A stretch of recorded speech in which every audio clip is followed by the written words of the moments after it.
la'allakum tattaqun. Mudah-mudahan menjadi orang yang bertakwa. Tidak sanggup, fa'iddatun min ayyamin ukhra. Boleh diganti di hari bulan yang lain. Tak sanggup juga mengganti di bulan yang lain, wa 'alal ladzina yutiqunahu fidyatun ta'amu miskin. Membayar fidyah 1 hari dengan 1 mud. Jadi kurang 7,5.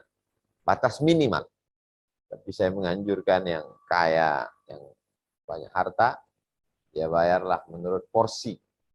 Makan pagi 10.000, makan siang 20.000, makan malam 20.000, 50.000 dia bayarkan untuk porsi sehari.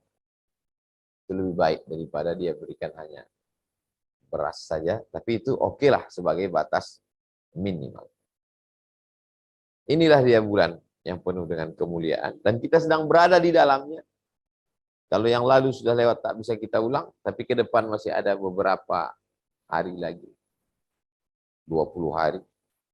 Kita isi jangan sampai hampa, kosong, sia-sia tak bermakna.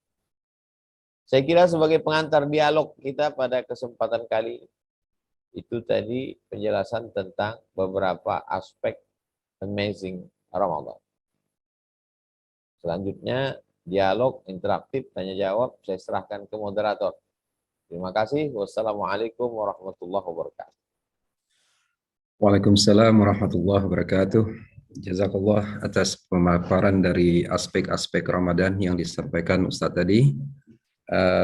Baiklah, kita lanjut ke acara interaktif pertanyaan. Alhamdulillah di sini saya ada beberapa pertanyaan di atas meja yang bisa saya bacakan. Yang pertanyaan pertama adalah tentang iktikaf. Apa syarat-syarat suatu tempat Apa syarat-syarat suatu tempat bisa dijadikan sebagai tempat iktikaf, terutama di bulan Ramadan? Apakah betul sebagai salah satu syaratnya bahwa tempat itu harus ada mengadakan salat Jumat berjamaah? Bagaimana Ustaz? Silakan. Definisi iktikaf al-muksu fil masjid. Menetap di dalam masjid. Biniyatin maksusah, dengan niat yang khusus. Jadi syaratnya adalah menetap di masjid. Jadi kalau buat iktikaf disewa convention hall selama 10 hari tidak iktikaf. Karena dia mesti fil masjid. Biniyatin maksusah, dengan niat khusus. Mendekatkan diri kepada Allah.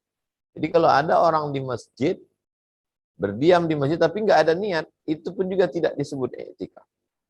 Dia baru menjadi iktikaf kalau ada 2 aspek, di masjid dan berniat. Berniat tapi tidak di masjid, tidak iktikaf. Dalam masjid tapi tidak berniat, tidak iktikaf. Dalam masjid berniat iktikaf, barulah dia disebut dengan iktikaf. Apakah masjidnya mesti diselenggarakan sholat Jumat? Masjid terbagi 2. Masjid yang diselenggarakan sholat 5 waktu tidak ada Jumatnya, itu disebut dengan masjid saja. Tapi kalau ada sholat Jumatnya, disebut dengan masjid jami'. Di Indonesia, surau, langgar, musola, masjid jami', masjid besar, masjid agung, masjid raya, masjid Islamic Center. Tapi secara substansi, hanya ada 2 masjid. Masjid yang ada sholat 5 waktu, tidak ada Jumat, masjid. Masjid yang ada sholat Jumatnya, jami'. Dari kata Jum'ah.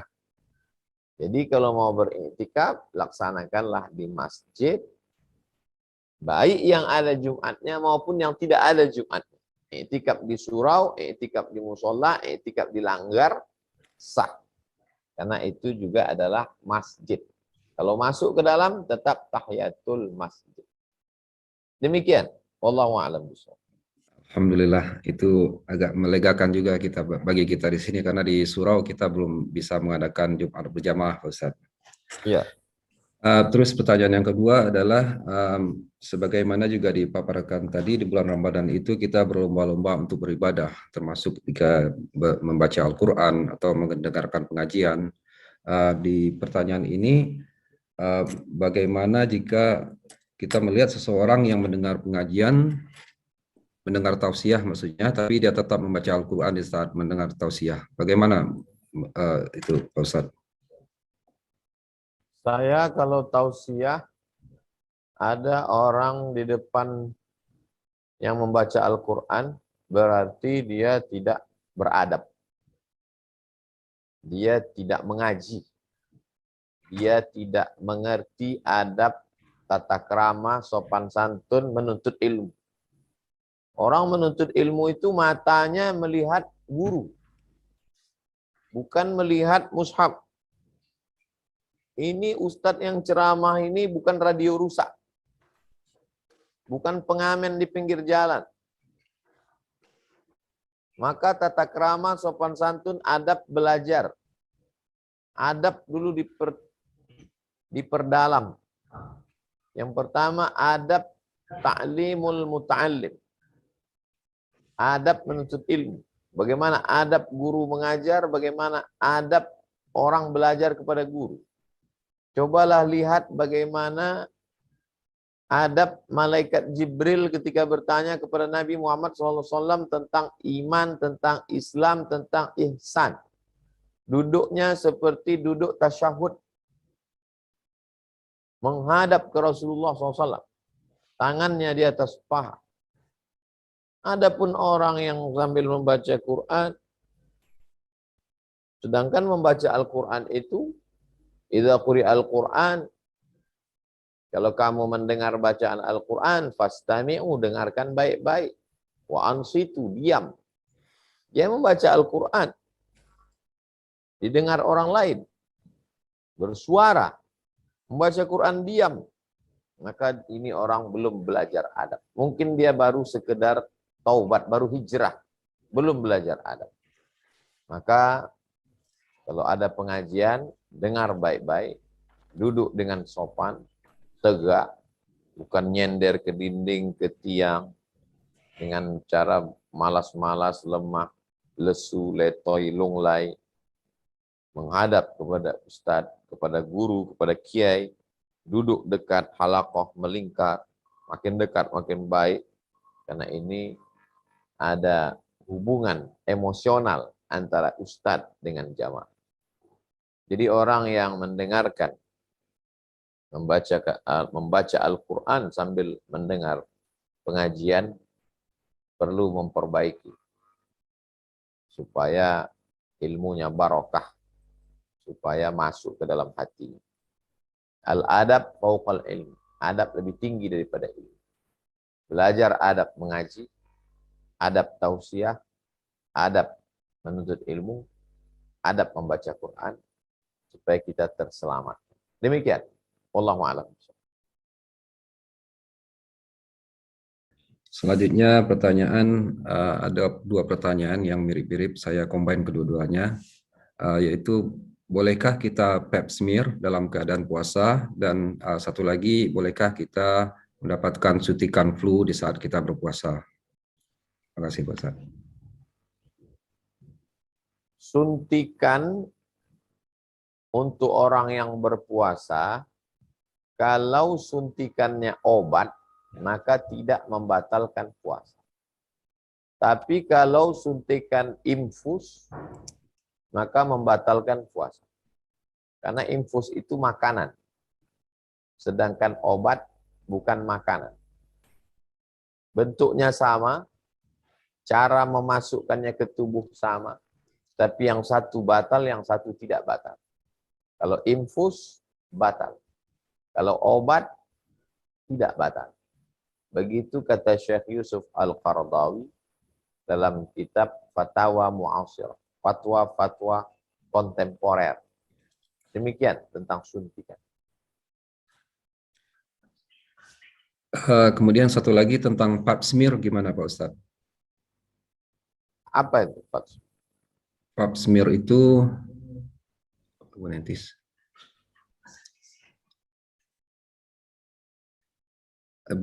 buat ibu-ibu ya biasanya. Iya, itu lebih khusus buat ibu-ibu gitu. Diperiksa di kemaluannya gitu. Memeriksa rahim, maaf. Idkhalu syai' fil jauf memasukkan sesuatu ke dalam rongga membatalkan puasa. Yang dimaksud rongga adalah memasukkan sesuatu ke dalam mulut hingga masuk ke dalam tenggorokan. Maka orang yang berkumur-kumur tidak batal wudhunya. Kenapa tidak batal berkumur-kumur? Karena tidak sampai masuk ke tenggorokan. Kecuali mubalaghah kalau melampau kumur-kumurnya. Tertelan. Na'udzubillah. Memasukkan sesuatu ke dalam kubul dan dubur. Yang dimaksud di situ mohon maaf adalah hubungan jima seksual. Bukan pemeriksaan. Pemeriksaan terkait dengan pengobatan. Bukan talazzuz, bukan mencari kenikmatan, maka tidak membatalkan puasa. Demikian, wallahu a'lam.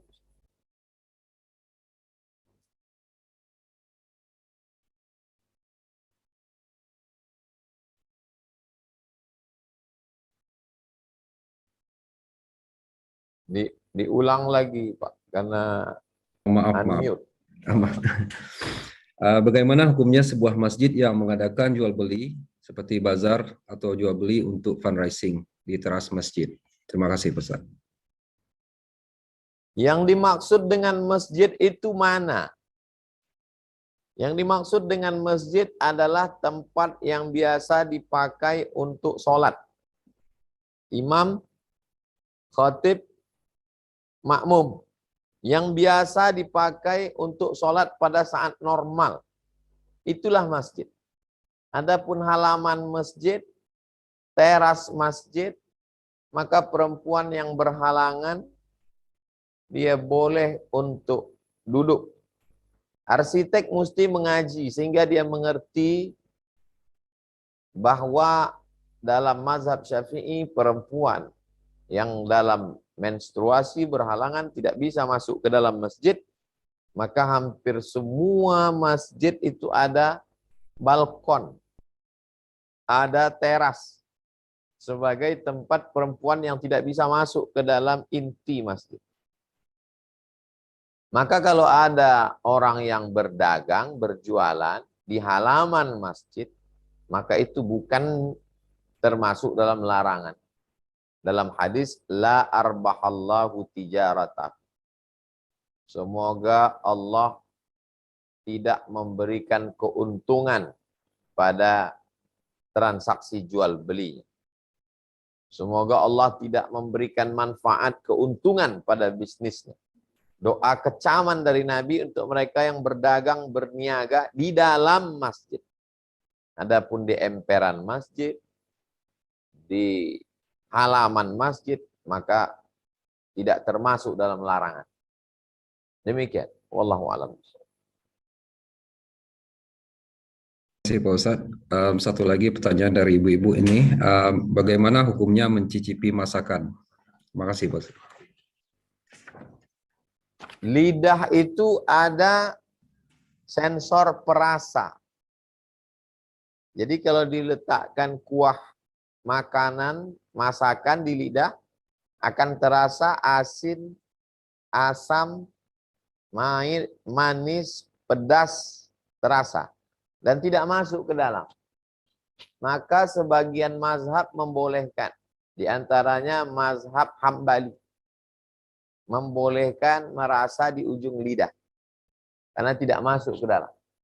Yang membatalkan itu kalau masuk ke dalam. Jadi dia mengkiaskan orang yang meletakkan di ujung lidah sama dengan orang yang berkumur-kumur. Berkumur-kumur lebih masuk daripada sekedar ujung lidah. Tapi saya pribadi tidak mengamalkan ini. Karena dikhawatirkan kalau dia banyak atau sering muncul was-was, muncul keraguan. Tapi kalau ada orang yang melakukannya, tidak salah, tidak batal menurut mazhab Hambali. Wallahu a'lam. Terima kasih. Selanjutnya ada pertanyaan dari jemaah surau di Sydney, Pak Ustadz. karena surau sini ini adalah bagian dari kita mengoptimalisasikan tentang surau. Bolehkah halaman surau itu dipakai untuk anak-anak latihan silat seperti yang di kampung-kampung? Karena kita juga memperkenalkan budaya kampung kita kepada anak muda yang lahir di sini, dan juga itu juga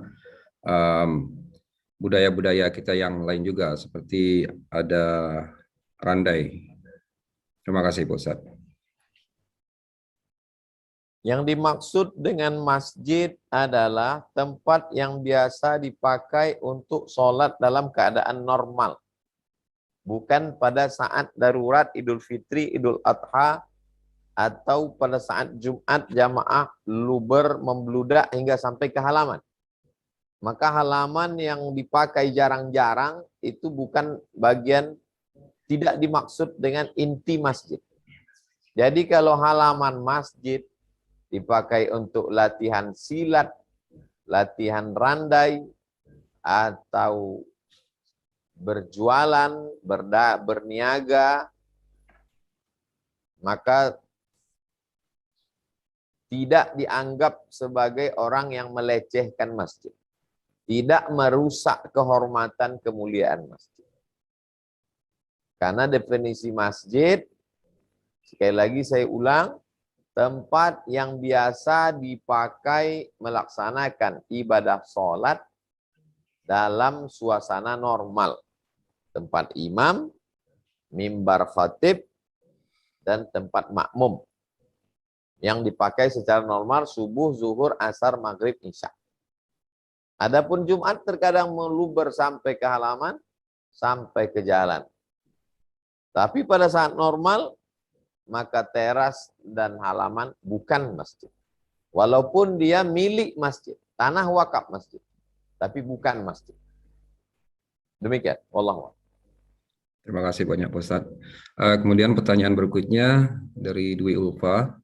Pertanyaan adalah, kami terbang dari Brisbane ke Melbourne sekitar 3 atau 4 jam.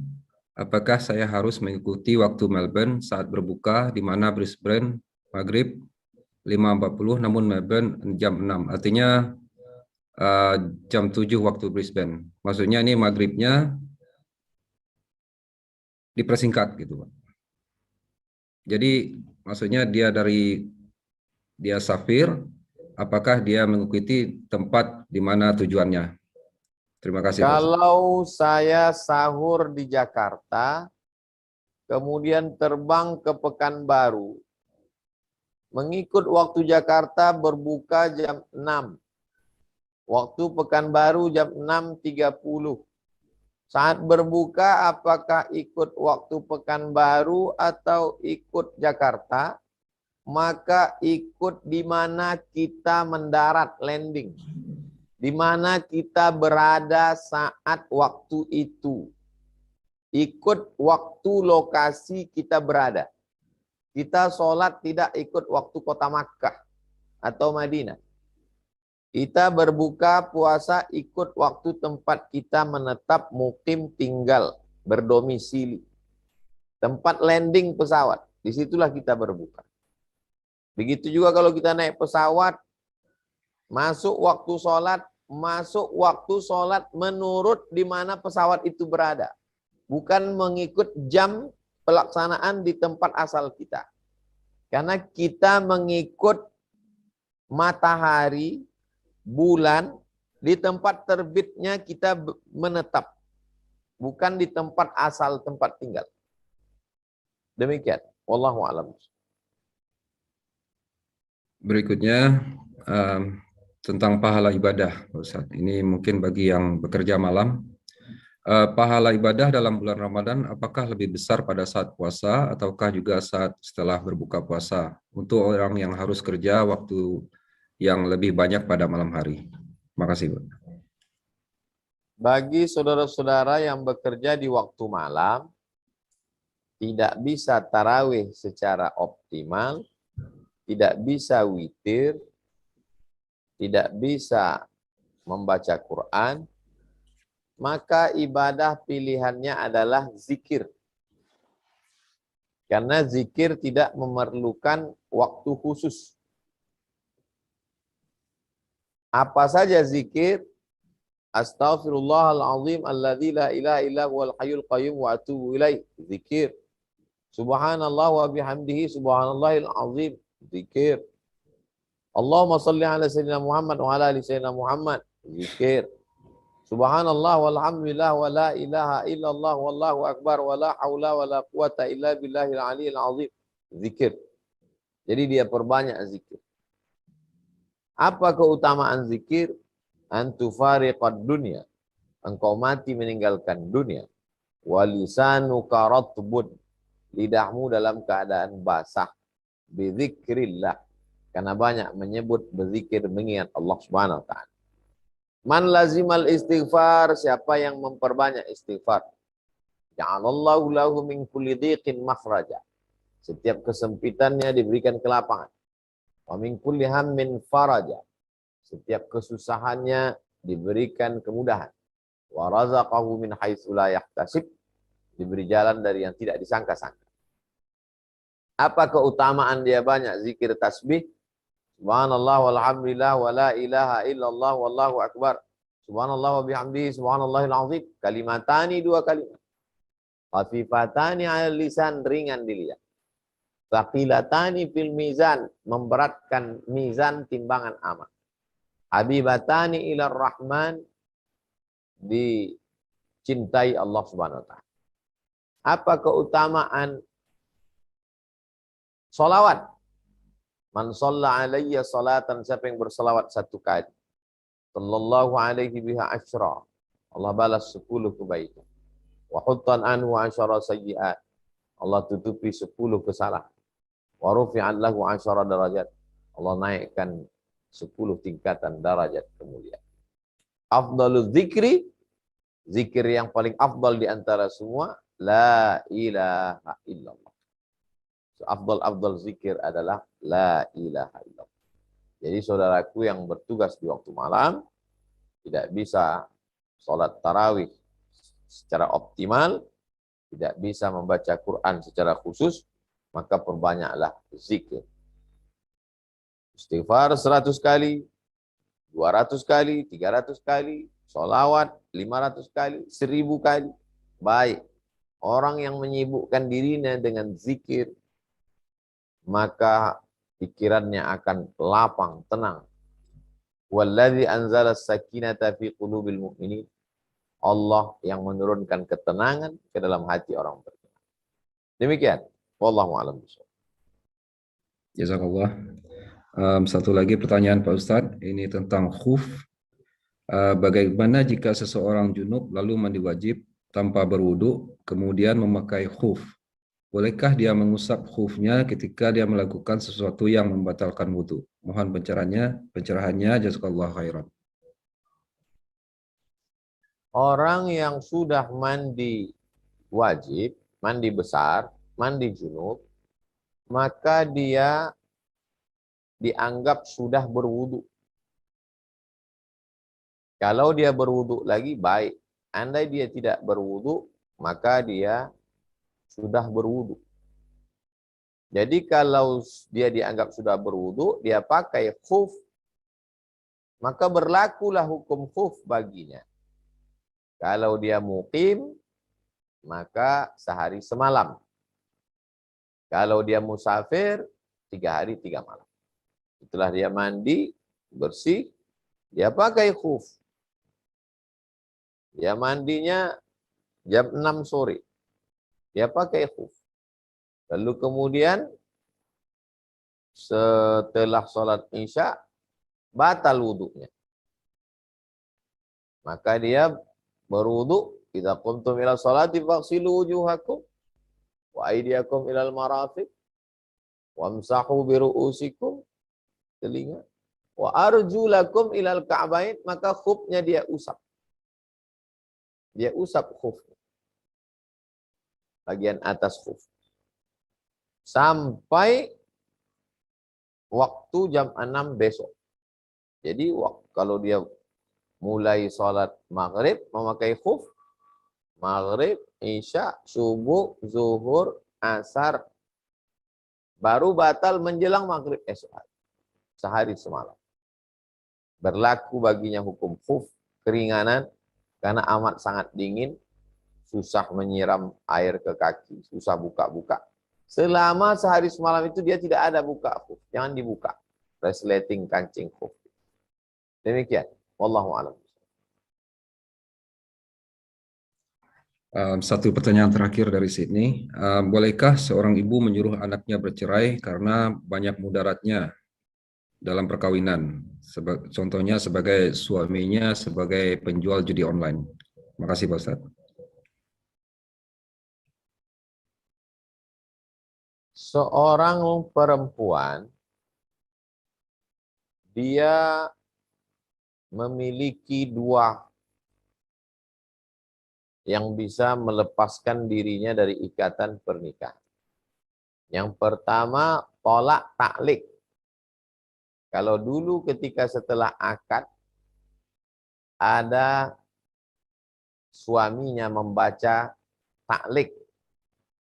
Kalau saya tinggalkan selama 2 tahun berturut-turut tidak memberikan nafkah zahir dan batin, atau menyakiti secara fisik, lalu istri menghadap kepada hakim, dan hakim menjatuhkan talak, maka jatuhlah talak 1. Itu namanya tolak taklik.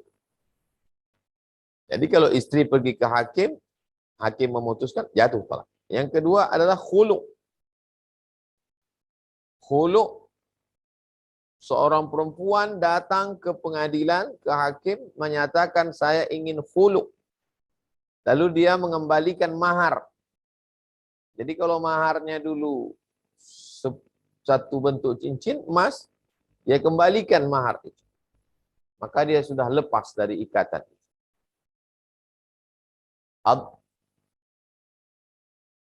Allah paling murka kepada yang paling dimurkai Allah dari perbuatan halal at-talaq. Maka bertahap. Mengapa dia melakukan khulu dan ke pengadilan? Apa sebab? Maka walinya memberikan nasihat. Wali dari perempuan itu ayahnya, kakeknya, abangnya, adik laki-lakinya, abang ayahnya, adik laki-laki ayahnya. 6. Wali memanggil suami. Kenapa kamu melakukan perbuatan maksiat, dosa, haram? Kalau dia tidak berubah-berubah juga, apa boleh buat? Maka perempuan tidak boleh membiarkan dirinya selamanya dalam perbuatan mungkar. Man ra'a minkum mungkaran, siapa di antara kamu yang melihat kemungkaran, falyughayyirhu biyadihi, rubah dengan tangan. Judi adalah mungkar. Innamal khamru wal maisir wal ansab wal azlam, disebutkan secara teks dalam Al-Quran. Sesungguhnya khamar, minuman keras, dan judi, mengundi nasib, menyembelih binatang untuk berhala, rijsun najis, min amali syaitan, perbuatan syaitan. Fajtani. Sudah diberikan nasihat, sudah diberikan hukuman, punishment, tak juga berubah, maka solusi terakhir. Jadi perbuatan si ibu tidak salah kalau melewati proses. Tapi baru salah sedikit, belum pernah dinasihati langsung, itu tidak benar. Itu adalah solusi terakhir. Demikian. Wallahu a'lam. Jazakallah khair. Selanjutnya saya persilahkan saudara saya Ramdan Rabbani dari Perth untuk mengambil alih. Tafadhal. Assalamualaikum warahmatullahi wabarakatuh. Terima kasih Bang Rahim. Dan ini ada beberapa pertanyaan yang sudah saya rangkum. Pertanyaan pertama Pak Ustaz Samad, di dalam Al-Quran disebutkan berpuasa ini la'alakumnya ada 3. La'alakum tattaqun, la'allakum tashkurun, dan la'allahum yarsyudun. Adakah rahasia disebutkan 3 la'alla di situ? Itu mungkin pertanyaan yang pertama, Ustaz. A'udzubillahi minasyaitonirrajim. Ya ayyuhalladzina amanu, hai orang beriman, kutiba alaikumusiyam, diwajibkan bagi kamu berpuasa. Kama kutiba alal ladzina min qablikum, sebagaimana diwajibkan pada orang sebelum kamu. La'allakum tattaqun, kamu pasti bertakwa. Pertama, kamu percaya Allah itu ada. Tapi untuk merasakan Allah itu ada, bagaimana? Siam, puasa. Karena kalau kamu puasa, kamu masuk ke dalam kamar mandi, tertutup dan terkunci, tidak akan minum. Kenapa? Takun. Karena kamu takut kepada Allah. Jadi kalau puasamu benar, la'allakum tattaqun, kamu pasti menjadi orang yang takut kepada Allah. Ayyamam ma'dudat, hari-harinya sudah ditentukan. Faman kana minkum maridan, siapa yang sakit, aw ala safarin, atau musafir, fa'iddatun min ayamin ukhar, ganti di hari yang lain. Wa 'alal ladzina yutiqunahu, bagi yang tak mampu, karena tua renta, karena sakit tidak sembuh-sembuh, fidyatun ta'amu miskin. Faman tatawwa'a khairan fahuwa khairul lahu, an tasumu khairul lakum in kuntum ta'lamun. Syahrul Ramadan alladzi unzila fihil Qur'an. Pada bulan Ramadan diturunkannya Al-Qur'an. Hudal linnasi wa bayyinatin minal huda wal furqan. Menjadi petunjuk, pembeda antara hak dan batil. Faman syahida minkum syahra falyasum. Siapa di antara kamu melihat anak bulan, hilal, maka berpuasalah. Waman kana maridan aw ala safarin, siapa yang sakit atau musafir, fa'iddatun min ayamin ukhar. Ganti di hari yang lain, 2 kali diulang. Yuridullahu bikumul yusra, Allah menginginkan kemudahan bagi kamu. Wala yuridu bikumul usr, Allah tidak ingin mempersulit kamu. Walitukmilul iddata walitukabbirullaha ala ma hadakum wa la'allakum tashkurun. Kalau kamu lakukan proses ini, la'allakum tashkurun, kamu pasti menjadi orang yang bersyukur. Wa idza sa'alaka ibadi anni fa inni qarib. Kalau hambaku bertanya kepadamu ya Muhammad SAW, katakan aku dekat. Ujibu da'watad da'i idza da'an. Bagaimana dekatnya? Aku bisa menyambut panggilannya kalau dia panggil aku. Falyastajibuli, maka berdoalah kepadaku. Wal yu'minu bi, dan percaya. La'allahum yarsyudun, mereka pasti benar. Pasti benar. Pasti lurus, pasti menjadi orang bersyukur, pasti, kepastian. Kalau memang pasti, kenapa tidak terjadi? Yang salah bukan ayatnya, yang salah orangnya. Karena dia tidak mengikuti tata caranya dengan benar. Kalau ada orang makan obat diabetes, ternyata gulanya tetap naik, yang salah bukan obatnya, tapi dia tidak jaga pantangannya. Demikian. Wallahu a'lam. Terima kasih. Kemudian pertanyaan berikutnya, Ustaz. Tadi disebutkan bahwasannya ibadah itu ada 2 macam. Ada ibadah yang merilis, melepas, dan ada ibadah yang menahan. Dalam Ramadan ini adalah ibadah menahan. Apakah berdemonstrasi atau amar bil ma'ruf itu termasuk ibadah menahan? Apakah boleh dilakukan ketika di bulan puasa ini? Man ra'a minkum mungkaran, siapa di antara kamu melihat kemungkaran, falyughayyirhu biyadi, robahlah dengan tangan. Fa illam yastati, kalau tidak sanggup, fabilisani, dengan lidah. Fa illam yastati, kalau tidak sanggup, fa biqalbi, dengan hati. Wa dzalika adhaful iman, dengan hati itu selemah-lemah iman. Kalau ada orang jualan khamar, maka dengan tangan buatkan perda, peraturan daerah. Bolehkah anggota dewan mengeluarkan perda larangan khamar di siang Ramadan? Boleh. Kenapa?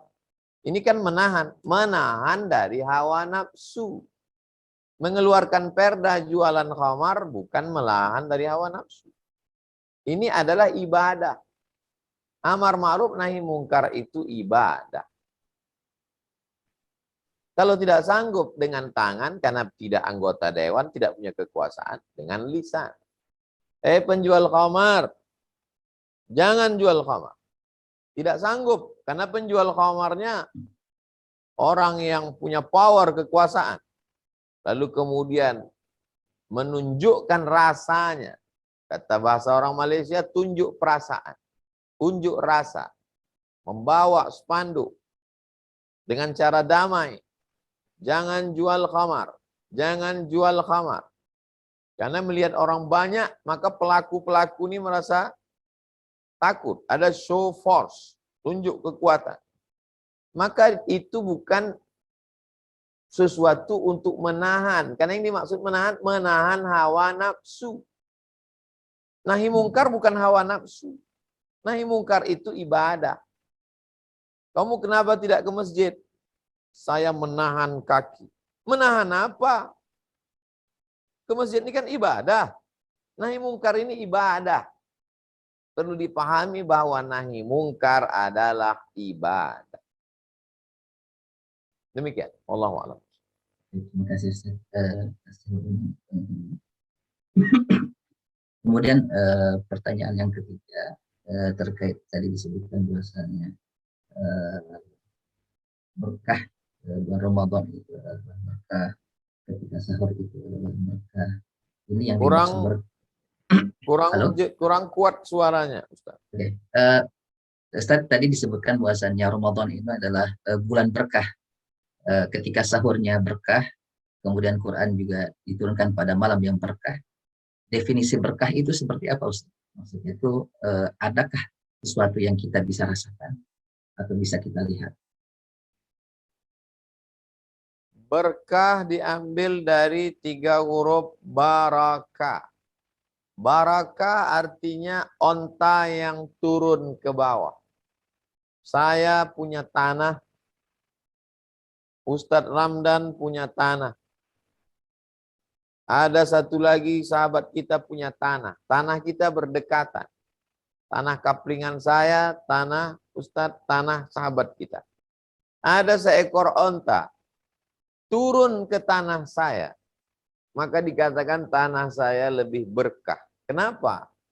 Karena kalau ada onta liar datang ke tanah saya, onta itu jadi milik saya punya bulu onta, saya punya kulit onta, saya punya hewan tunggangan onta, saya punya daging onta.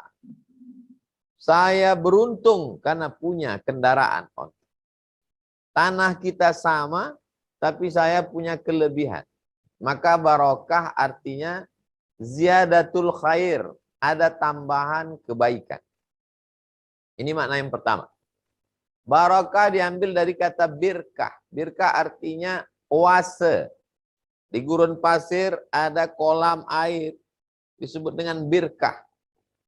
Saya punya tanah. Ustadz Ramdan punya tanah.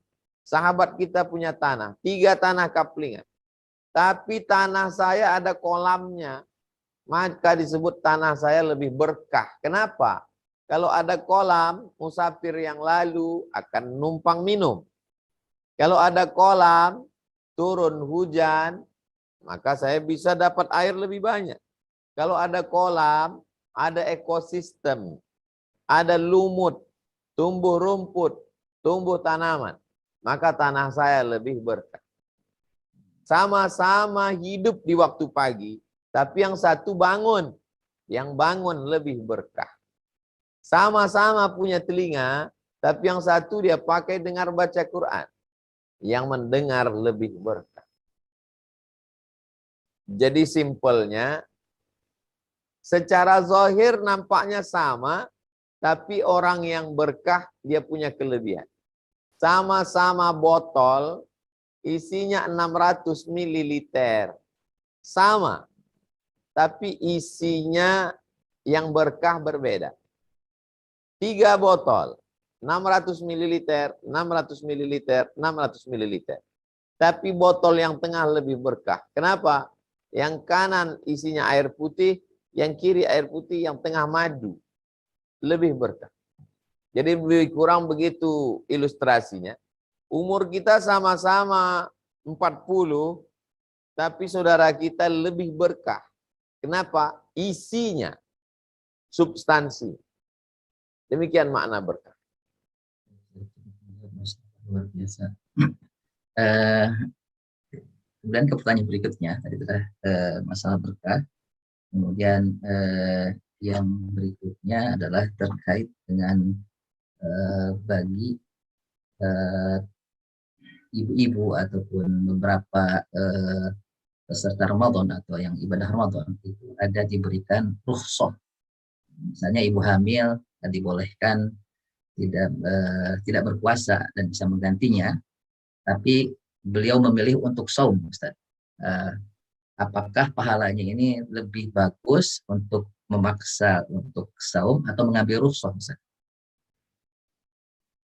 Faman kana minkum maridan, siapa yang sakit, au ala safarin atau musafir, fa'iddatun min ayyamin ukhar, dia boleh ganti di hari yang lain. Saya selama Ramadan musafir, dan musafirnya jarak qasar salat. Saya musafir ke Jambi, saya musafir ke Kalimantan Selatan Banjarmasin, saya musafir ke Sumatera Selatan Palembang. Dan saya tetap puasa. Apakah pahala puasa saya sama dengan pahala puasa saya yang tidak musafir? Sama. Kenapa? Karena tujuan dari mengambil rukhsah adalah dispensasi karena tidak mampu. Sebagai keringanan. Sedangkan saya merasa mampu dan tidak menimbulkan mudarat. Tapi bagi perempuan yang hamil, memudaratkan janinnya. Ibu yang menyusui, memudaratkan anaknya karena air susunya turun. Maka sebaiknya jangan dia lakukan. Jangan hanya sekedar berpikir sendiri, konsultasikan ke dokter anak. Karena menurut kita kuat, kita sehat. Tapi janin, anak, maka ganti di hari yang lain. Begitu juga dengan orang yang punya suatu penyakit, dengan tidak masuknya makanan ke dalam tubuhnya selama 13 jam setengah, memperparah, memperburuk penyakitnya. Mengurangi ketahanan tubuhnya. Sehingga lebih rentan terhadap penyakit, sebaiknya dia memilih rukhsah keringanan. Konsultasikan kepada orang yang paham tentang penyakit kita. Demikian, wallahu a'lam. Jadi kata kuncinya adalah tidak memudaratkan. Kemudian berikutnya Ustaz, terkait dengan mashul khuffain, ketika tadi Ustaz jelaskan setelah dulu kemudian kita bisa pakai mashul khuffain, ada pertanyaan karena di beberapa tempat di sini khususnya alat untuk mashul khuffainnya ini dia pakai kaos kaki saja. Bolehkah kita mashul khuffain dengan kaos kaki yang tidak anti air? Ada beberapa yang membolehkan jawrab, kaos kaki tebal. Tapi saya dalam masalah ini lebih memilih pendapat yang ketat. Mesti kulit. Karena kaos kaki tebal tidak sama dengan kulit. Dia masih tembus. Maka yang saya maksud dengan khuffain adalah kaos kaki yang terbuat dari kulit yang menutup dari ujung kaki sampai mata kaki. Baik pakai tali maupun resleting. Maka itulah yang khuffain. Adapun ustadz atau siapapun yang mengatakan boleh pakai kaos kaki saja, mungkin dia punya referensi lain. Tapi saya pribadi mengatakan yang dimaksud dengan khuffain adalah kaos kaki terbuat dari kulit, menutup ujung kaki sampai mata kaki. Itulah yang berlaku bila kita mukim 1 hari 1 malam, musafir 3 hari 3 malam tanpa membukanya, cukup mengusap saja. Demikian. Wallahu a'lam. Terima kasih Ustaz. Terima kasih. pertanyaan berikutnya adalah terkait dengan ibadah zat ya. Di bulan Ramadan ini subhanallah pahalanya berlipat-lipat. Eh, apakah yang utama itu ibadah sosial yang bersifatnya sedekah ataupun yang lainnya, atau ibadah mahdhah, tilawah Quran dan sifat-sifatnya yang ubudiyah, Ustaz. Jadi kadang ada persepsi bahwasannya udahlah saya tidak perhatian dengan hal yang lain, tapi fokus hanya ibadah mahdhah saja. Menurut Ustaz baiknya seperti apa, Ustaz?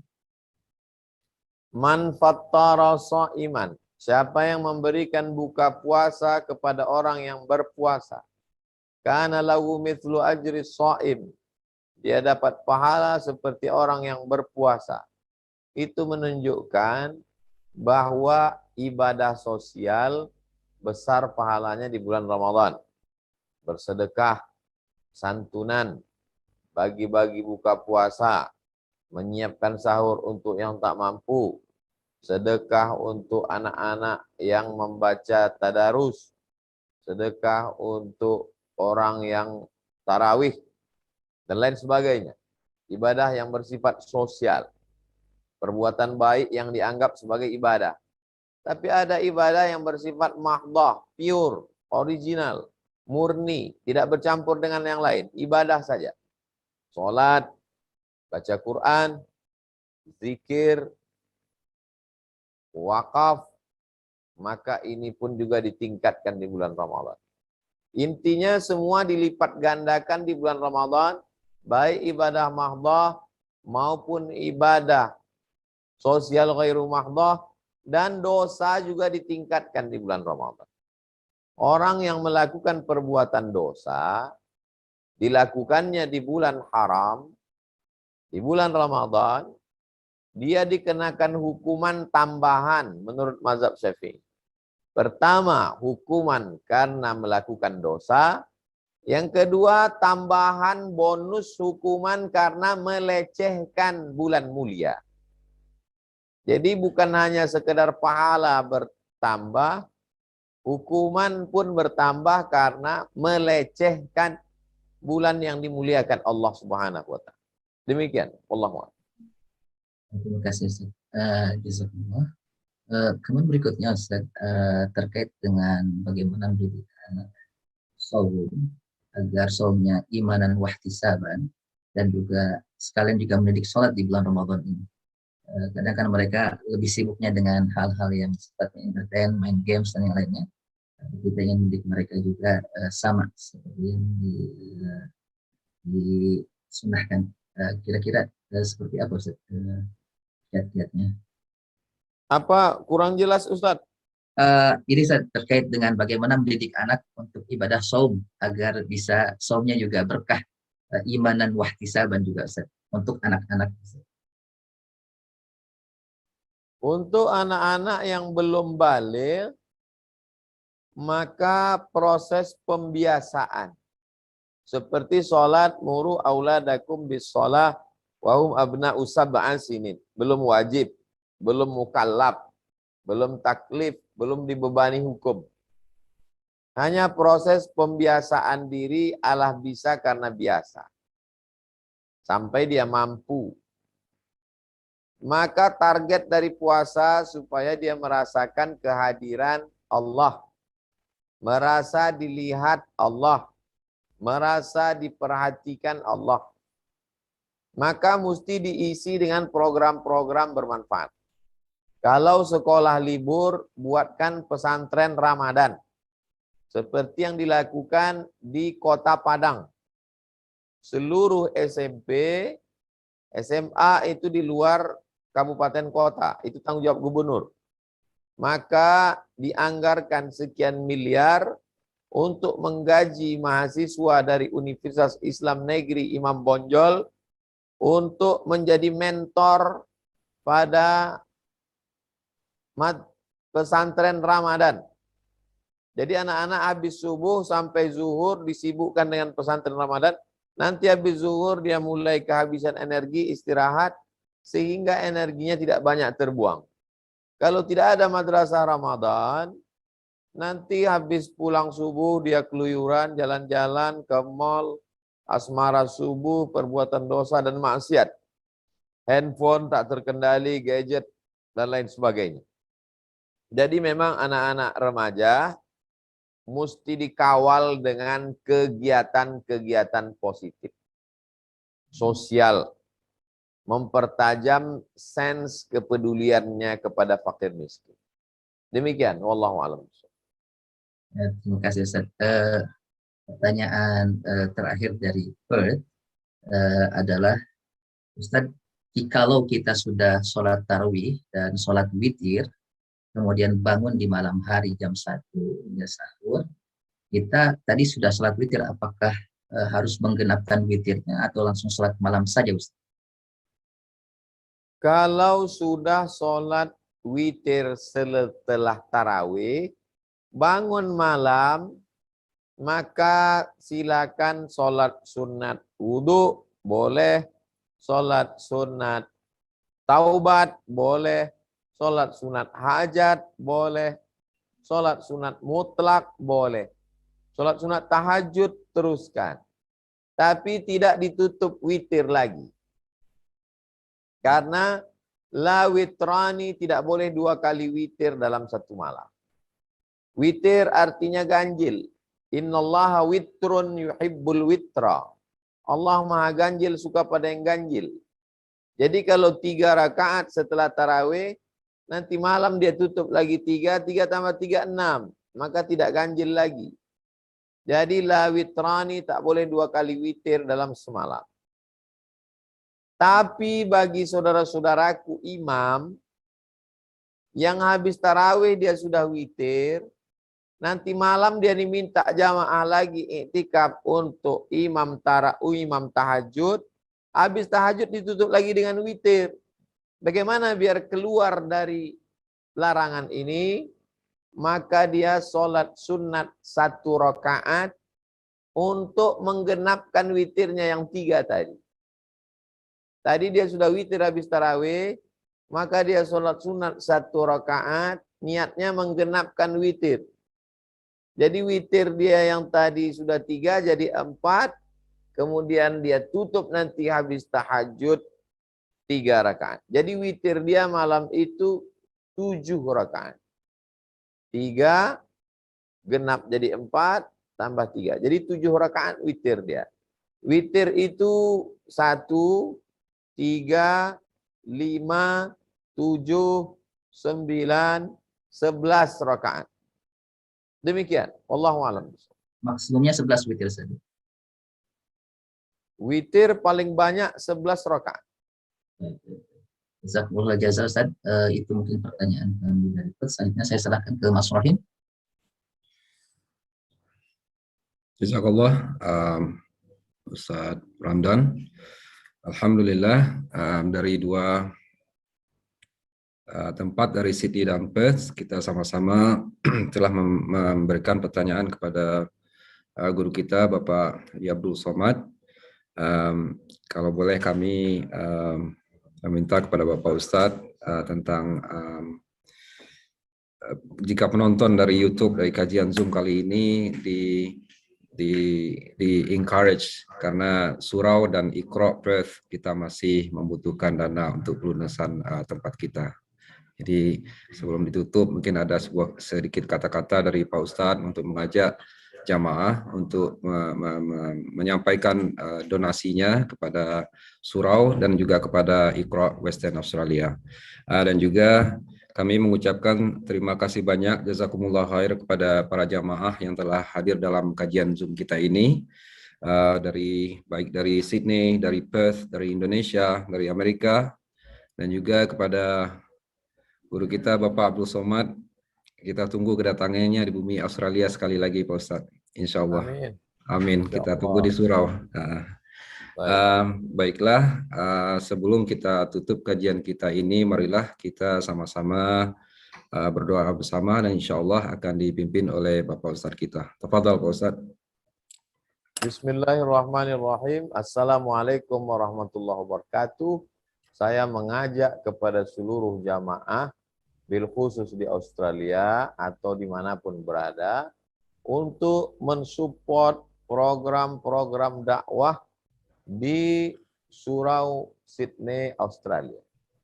Yang kedua di Iqra Western Australia. Kemudian Iqra Foundation. Mudah-mudahan apa yang kita lakukan ini menjadi wasilah dakwah sampai hari kiamat akan mengalir pahalanya kepada kita. Apalagi digunakan wakaf untuk surau, lembaga pendidikan Islam. Sampai hari kiamat, anak-anak akan tetap sholat. Yang hari ini anak-anak, 20-30 tahun akan datang, mereka akan menjadi generasi yang baru. Mereka yang akan melanjutkan perjuangan dakwah, kita mati, masuk ke liang lahat, tapi pahala tetap mengalir. Investasi akhirat. Untuk segala kebaikan ini, Al-Fatihah. A'udzubillahi minasyaitonirrajim. Bismillahirrahmanirrahim. Alhamdulillah rabbil alamin arrahmanir rahim maliki yaumiddin. Iyyaka na'budu wa iyyaka nasta'in ihdinas siratal mustaqim. Siratal ladzina an'amta 'alaihim ghairil maghdubi 'alaihim waladdallin. Amin. Allahumma shalli 'ala sayyidina Muhammad wa 'ala ali sayyidina Muhammad. Assalamu alayka ya Rasulullah. Allahumma ja'al jam'ana hadza jam'an marhuma. Jadikan pertemuan kajian kami ini pertemuan yang mendatangkan rahmat. Wa tafarruqana min ba'dihi tafarruqan ma'suma. Perpisahan kami setelah ini dijauhkan dari segala perbuatan maksiat. Rabbana hab lana minas shalihin. Jadikan anak-anak kami anak-anak yang soleh dan solehah. Rabbana hab lana min ladunka dzurriyyatan thayyibah. Jadikan generasi anak muda kami generasi yang baik-baik. Rabbana hab lana min azwajina wa dzurriyyatina qurrata a'yun. Jadikan pasangan hidup kami, anak cucu kami, orang-orang yang sejuk dipandang mata dan menenangkan hati kami, ya Allah. Allahumma ja'alna minal mutahabbina bijalalik. Jadikan kami, saudara-saudara kami yang berada di Surau Sydney, di Iqra Foundation, sebagai orang-orang yang bersaudara karena Engkau. Bukan bersaudara karena harta, bukan bersaudara karena kuasa, tapi bersaudara karena la ilaha illallah Muhammad Rasulullah sallallahu alaihi wasallam. Allahumma innaka afuwun, Engkau Maha Pemaaf. Tuhibbul afwa, Kau cinta kepada maaf. Fa'fu anna, maafkan segala silap salah dosa kami. Rabbana atina fid dunya hasanah wa fil akhirati hasanah wa qina adzabannar. Wa sallallahu ala sayyidina Muhammad wa ala alihi wasallam walhamdulillahi rabbil alamin. Terima kasih segala perhatian. Mudah-mudahan sahabat-sahabat jamaah yang ada di Sydney, di Perth, di semua yang mengikuti program ini di Australia, selalu dalam lindungan Allah, jaga ukhuwah Islamiyah, tetap istiqomah dalam ibadah, sambung silaturahim, kuatkan iman anak-anak dengan membawa mereka ke masjid, program-program keislaman, pendidikan di Surau Sydney. Mudah-mudahan kita selalu dalam ridha Allah Subhanahu wa taala. Demikian, terima kasih. Wassalamualaikum warahmatullahi wabarakatuh. Waalaikumsalam warahmatullahi wabarakatuh. Jazakallah khair.